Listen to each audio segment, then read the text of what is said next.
Assalamu alaikum everyone. I hope you've had a good start to the month of Ramadan. It is incredible how what Allah Ta'ala bestowed upon Prophet Muhammad sallallahu alaihi wasallam 1500 years ago is being acknowledged by the people of this world now. Intermittent fasting has made Ramadan fast ordinary.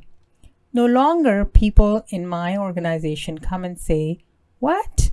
You can't eat or drink for 16 hours?" Now they're more like, "Oh yeah, my sister also follows 16 hours intermittent fasting. Her fasts are more at the night time though." In reality, Muslims fast in the obedience of Allah Ta'ala. It is not something they follow as a commitment to themselves. Today, we know that fasting has health benefits.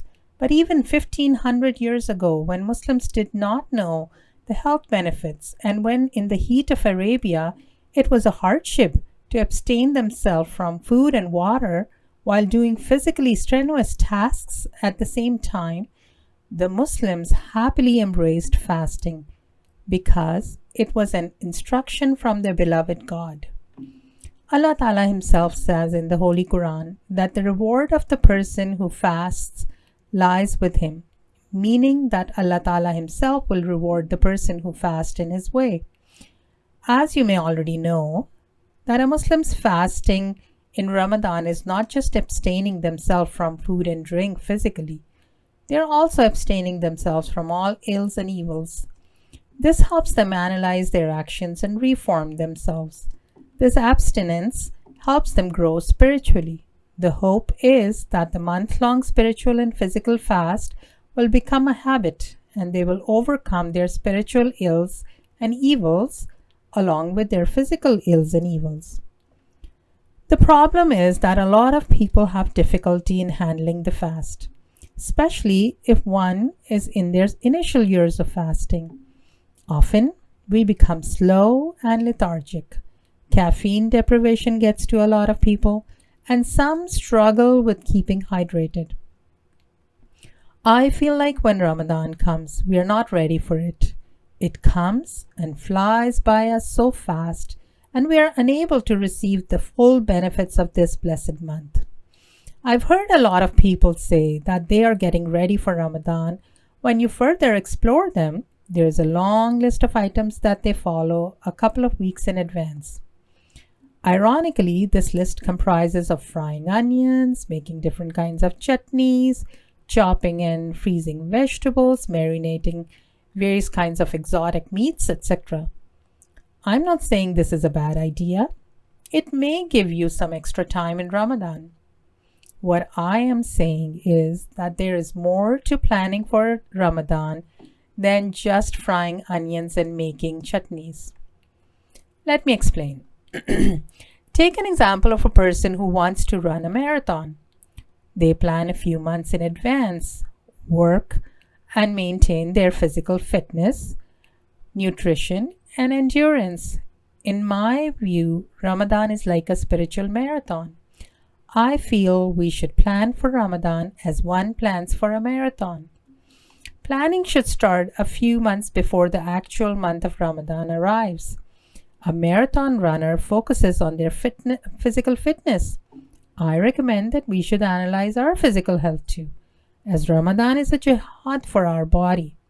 At this point, we can make changes to our lifestyle that will give us strength to fast in Ramadan. Keeping ourselves hydrated on a good sleep schedule, regular exercise, treating and managing any kind of illness we have, increasing our immunity, etc., etc. Unlike marathons, Ramadan is a spiritual activity as well. So we should reflect on our spiritual health as well. Analyze the pattern of ibadah. For example, how many namaz do you offer every day? How many of them are on time? Which namaz is one that you often miss? How many times and how much Quran do you recite on a daily basis? Do you read with translation? Listen to dars? Do we offer any extra nawafil? And do we indulge ourselves in the zikr of Allah Ta'ala while going about doing our daily chores? By doing this self-assessment, we would form a baseline of where we are in our spiritual health. Now we can create realistic goals for ourselves for next Ramadan. I say realistic because these goals should not be painful. Bringing our focus to Allah Ta'ala should not take us away from our day-to-day responsibilities of work and personal life. The idea is to embed these ibadah in our daily lives in such a way that it creates a balance. A SMART goals framework is very helpful. I have mentioned the SMART goals framework in one of my previous podcasts. As a review for those who have missed it, SMART is an acronym that stands for specific, measurable, achievable, relevant, and time-bounding. For example, for someone who offers 3 daily namaz, a SMART goal would be that they would offer 5 daily prayers consistently by the end of this month. One can use this framework to build small baby goals. Work gradually bring your namaz to the level where you would like it to be in Ramadan. One would do the same in reciting Holy Quran, increasing the time slowly and gradually. Each day, increasing a few more verses in your reading time. Don't forget extra nawafil and zikr time. Build in all ibadah in baby steps. A few weeks before Ramadan, adjust your sleep schedule according to the Ramadan schedule. So start going to bed earlier and waking up for tahajjud. For those of us who are new to fasting, perhaps short daytime fasts would be beneficial. You may start from 2 to 3 hours consciously, staying without food and water, and extending an hour every day to a full day. Now you can chop onions and make chutneys and freeze samosas. It will certainly help you create more time for the ibadah. In a student's case, plan to work on most of your assignments before or after Ramadan. Talk to your professors and try and hand in what you can early. Of course, there will be some cases where it will not be possible.